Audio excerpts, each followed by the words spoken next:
Hello everyone, this is Lego Toby, and today I will be doing the final part of my review for the LEGO Spider-Man Daily Bugle set.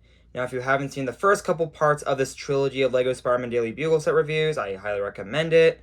So with that being said, the first part I took a look at the minifigure selection. On the second part, I took a look at the build of the set.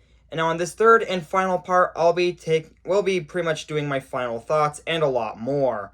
With that being said, before I get any further into the set itself, I do want to go ahead and simply bring up that, once again, I am going to be changing my rating system of LEGO sets and how I rate things. Pretty much the highest rating I'll be giving a LEGO set is 6 stars, and the lowest rating will be negative 6 stars. And the reason I'm doing this is because of pretty much all the factors that determine what a good LEGO set is for me personally. So, price in of itself has 3 factors. First of which is how many minifigures are included in a set to warrant that price. The second factor is the value. And the third and probably most obvious factor is pieced apart.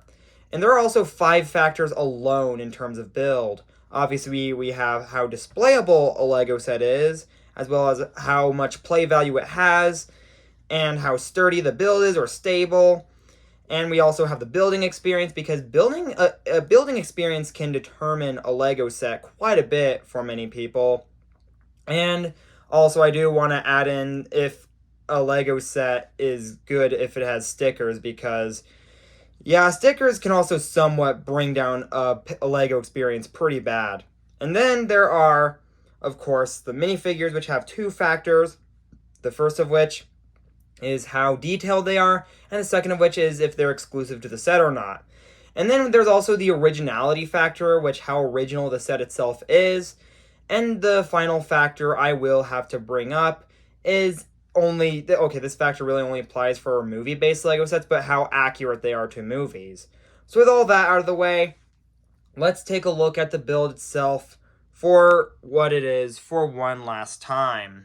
Yeah, just look at this thing. It just goes up and up and up. Yeah, here's what the final LEGO set looks like with all the minifigures and everything else.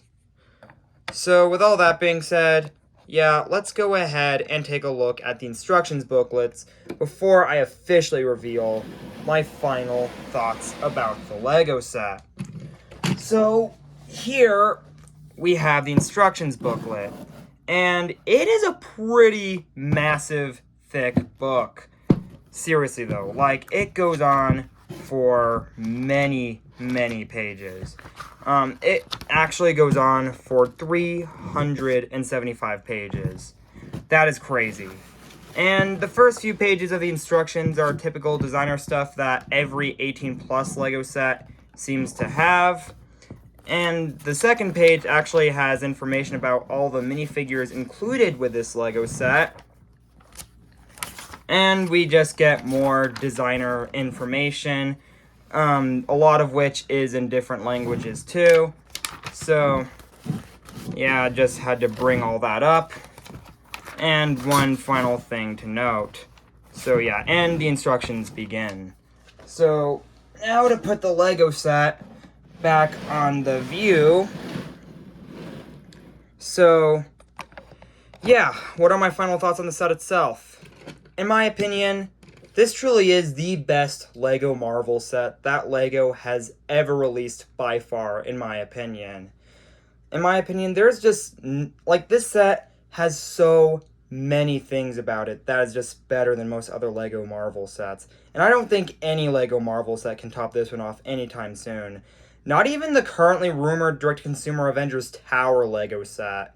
I have a feeling this set is going to be better than that, because the price for the set alone is honestly one of the greatest price tags ever made for a LEGO Marvel set. I would argue this is the most fairly priced LEGO Marvel set ever made. Seriously, when this set first came out back in spring 2021, this set was $300 for 3,772 pieces and included 25 minifigures. And even with the $50 price increase, this is a still fairly priced set. I would argue underpriced still. Seriously, this would be a $400 set, and I would argue this is a fairly priced set. And that is saying a lot. That really is. It really shows how much of a fair value this set has. Another really great thing about this set is that it is an incredible build. The building itself is amazing, but another thing that this set just introduces as just incredible, and again, for as great as the building itself looks, and all the side builds and all that, the destruction features or builds as well are done so well. Not only do they look like they're actually happening, and you could just it just looks exactly like you could just like rewind it, and it looks like the bricks would exactly like fall into place initially if we were to rewind it. Like, that's how good the destruction scene builds look. Like, it truly is incredible that this set managed to accomplish that, but yet more importantly, they're also still shockingly stable for what they are. Like, they are shockingly sturdy builds, and that is another really impressive thing that this set accomplishes for what it is. And I will say this, yeah, it is, and again, with the amount of minifigures you get and overall the amount of stuff, it makes for a decent play piece for those who want to get this as a play piece. But unfortunately, there are some things in this set that aren't really meant to be played with. It's clear that this is mainly meant to be a display set rather than a play set. The first thing that really comes to mind is with the coffee jug build in the second floor of the build, where they use a dragon claw piece, and that's again a piece a minifigure can't really hold, at least not that part of. And the vending machine build can't really actually dispense the canisters either. But still, despite that, it is still a pretty good build. And if you want to play with it, there is still a decent amount of play value, especially with a spider buggy build. Unfortunately, I will say this was a nightmare of a building experience. Well, I wouldn't say a nightmare. I would argue there are some LEGO sets that were even worse of a building experience than this one, but this is definitely probably the longest building experience of all time, being the largest set of my collection. And this set took me around roughly 8.5 to 9 hours to build, which is a very long time for a LEGO set. Oftentimes I think an hour is a long time to build a LEGO set. Just imagine that times like 8 or 9. That is a lot more. And the final thing I do want to bring up is, even though you do get a ton of awesome exclusive newspaper printed pieces, you also get an excruciating amount of stickers. As a matter of fact, there are 2 sticker sheets in this LEGO set alone. And you get stickers in all shapes and sizes. You get easy stickers that are easier to put on pieces than others. But either way, the important thing is that you get a stupid amount of stickers. And I can imagine that being really painful for many people, unfortunately. I will say, this set also has a legendary minifigure selection. Besides this set being an incredible display piece, this set also has the best minifigure selection. Not only does this set includes more minifigures than any other set ever released from the LEGO Marvel theme, but this set includes 6 really well done, well detailed exclusive minifigures. And even the reused minifigures in this set are really great too, in my opinion. With that being said, and even though this set is technically a remake of the original 2013 Daily Bugle set, the build is different enough to where it's also somewhat original for what it is too. So with all that in mind, yes, I think this is the greatest LEGO Marvel set ever released. I give this set a rating of a full 6 stars. This is a LEGO set that I highly recommend. Unfortunately though, I can't recommend this set to everyone. Even though this set arguably has the best value out of any LEGO Marvel set too, unfortunately, as much as I hate to admit it, it is still very expensive at $350. And honestly, the fact I have this LEGO set is just incredible in of itself. It really is.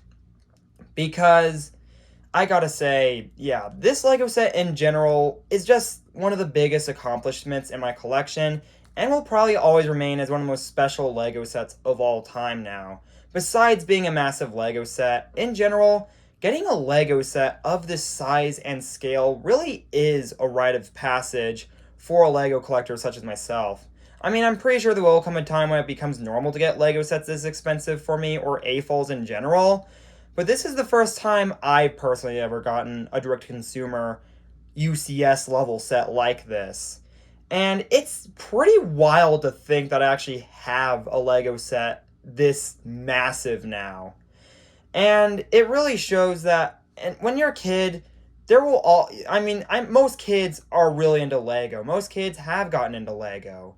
But the question is if they'll be a Lego fan for their entire life. That is the question. And in your teen years, if you're still into Lego enough, then you'll probably want to get a Lego set like this. And if you have enough time, enough money, enough patience for a Lego set like this, then you're a true Lego fan. I mean, not that you're not a true Lego fan if you can't afford the set, because I'm pretty sure there are many circumstances that will prevent you from affording something like this. But again, this is the kind of thing that you really need to have a lot for. Like, you really need to be a hardcore Lego fan in order to want something like this. Like, you can't just be a casual Lego fan and just want this because it's cool. No. You're going to want this if you're a hardcore Lego fan. There is a reason why this is the kind of Lego set that you'd want. This is the kind of Lego set that many kids would spend hours staring at pictures of, looking at in the store, wanting so badly, but yet they can't afford it. It's hard to believe that I actually own this kind of Lego set now. But the reason being is because there's a lot you need for the set. You need to have patience for the set. If you can have the patience to save up the money you need for this set, then you can also have the patience to build the set too. Because like I said before, this set was not an easy building experience at all. And in my opinion, this is the kind of Lego set that I wouldn't recommend as a gift to, say, an 8-year-old. Because the 8-year-old didn't earn the set, and if he didn't earn it, then you never know if they'll have the patience to build it. And that's like $300 down the drain. So this is a Lego set you really need to just save up on your own. And yeah, and even then you need the patience to build the set too. So if you have the patience, I highly recommend it. And this is also a massive Lego set. I mean, just the bottom floor alone is a base plate. So you need a lot of space too. So if you have the space for the set, I highly recommend it. And finally, if you have the money for the set, I would obviously recommend it. So yeah, this set costs a lot of things. You need to have a lot of patience for the set, a lot of time for this set. Yeah, okay, another factor I forgot to mention, time. Time is a very big deal too, because you need to have a lot of time to save up for and earn this Lego set. You need to have a lot of time to build the set itself. Again, this is one of the longest building experiences I've ever had. And, I mean, seriously though, this is a 3-part, Lego set review in of itself. So of course you're going to need a lot of time. That explains the fact that you do need a lot of time for the set. So if you have the money, if you have the patience, if you have the space, and if you have the time for the set, if you have all 4 factors, and an abundance of all 4 factors at that, then I highly recommend this set. Because it truly is the greatest Lego Marvel set as of right now.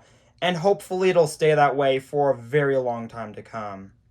But as always though, this is Lego Toby. Please like and subscribe to my YouTube channel. If you've made it this far throughout all 3 videos, thank you so much. This was not an easy Lego set review to do, and I'm still honestly not very proud of it. At least some things about it. Sorry if it appeared messy. That is something I really hope to improve on, but yeah, it's not easy to review big Lego sets, especially when you're just trying to place base plates against a wall with a desk. So, yeah. But either way, thank you for your time and patience. And as always, please like and subscribe to my YouTube channel, and I'll see you next time. Goodbye.